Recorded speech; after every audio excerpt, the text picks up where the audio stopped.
Bonjour à tous. Comme vous pouvez le voir, je suis seule aujourd'hui. Pas d'inquiétude, tout va très bien.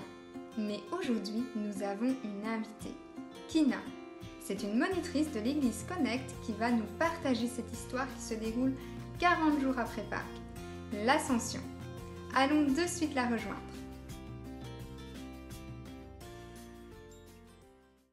Bonjour les amis, c'est Chloé. Aujourd'hui, nous avons avec nous Kina qui va nous parler d'un de ces événements de la Bible que je n'arrive pas trop à comprendre, l'Ascension. Mais je suis sûre que Kina va m'aider avec la leçon. Coucou Chloé! Coucou les amis! Je suis trop content d'être avec vous aujourd'hui.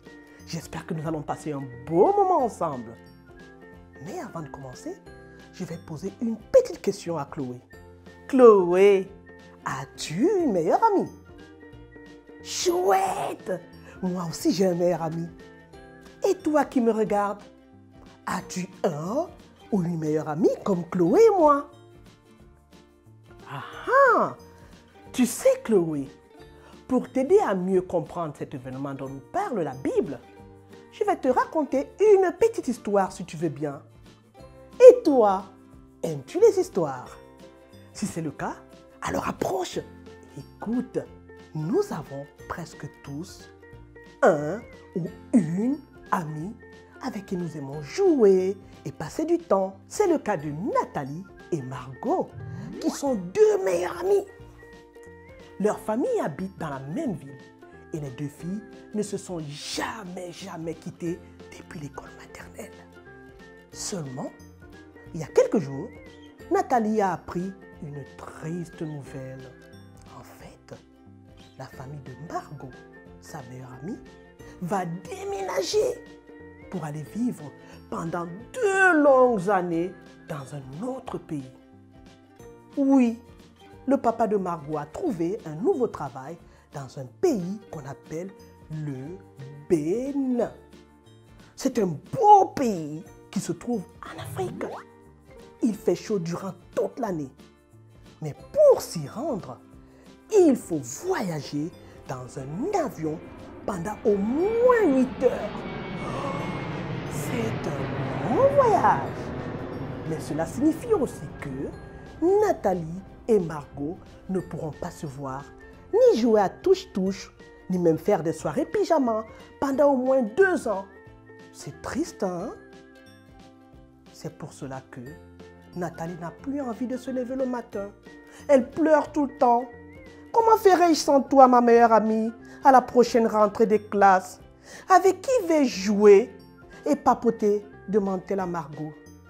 Ne t'inquiète pas, lui répond Margot.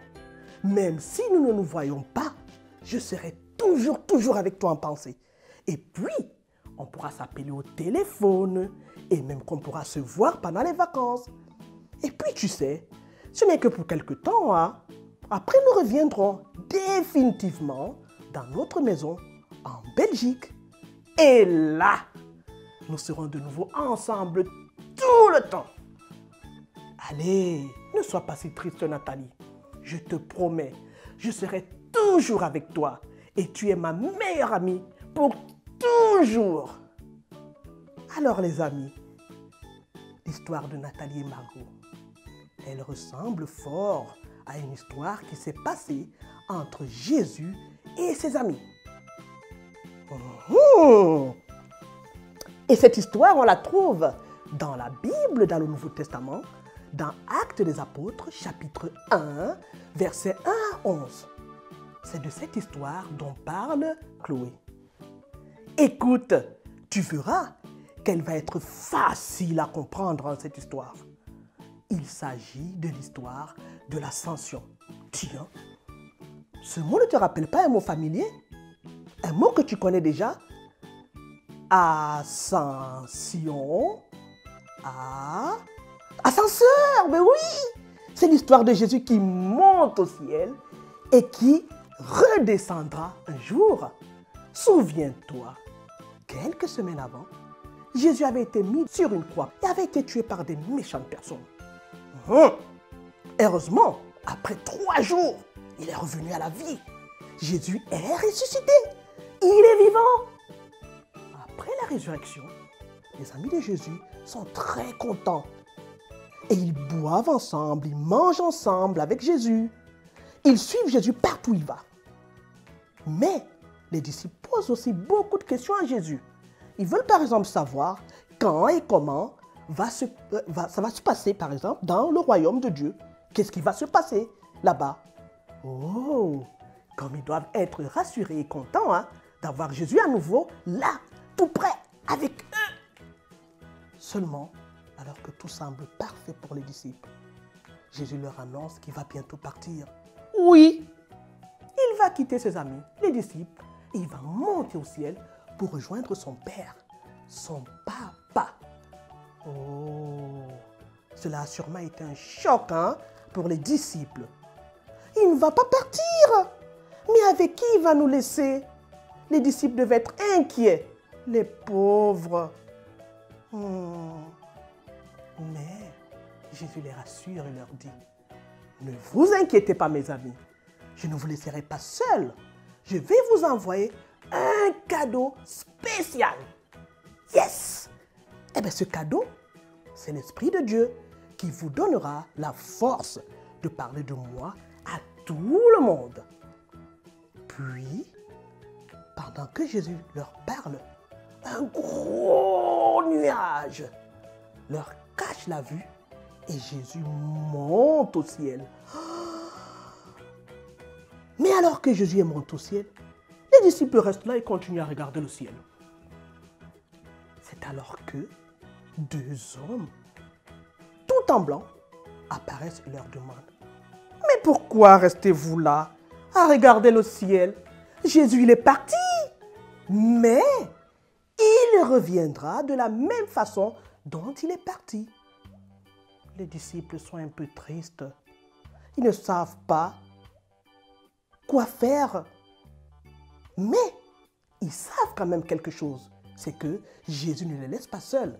Même s'ils ne le voient plus physiquement, même s'ils ne peuvent plus le toucher, Jésus reste leur ami pour toujours. Ils peuvent toujours parler avec lui à travers la prière ou en lisant la Bible. C'est chouette, n'est-ce pas? Et toi, ça te dit d'avoir Jésus comme ami? Tu sais, je vais te dire un secret. Moi, je l'ai choisi il y a plusieurs années comme ami. Quand je suis triste, je lui parle et je lui dis ce qui me dérange. Quand je suis dans la joie, je lui dis merci, merci.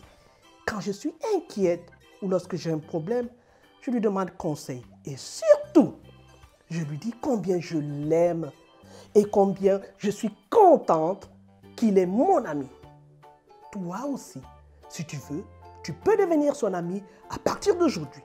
Souviens-toi, Jésus est monté au ciel comme un ascenseur, mais Jésus va revenir et tout le monde pourra le voir.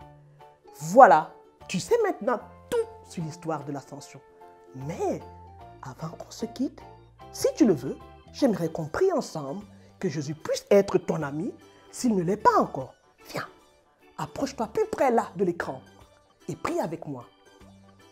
Merci Jésus, parce que tu m'aimes. Je veux te dire que je t'aime aussi. Aujourd'hui, je vais devenir ton ami. Merci Jésus de m'accepter comme ton ami.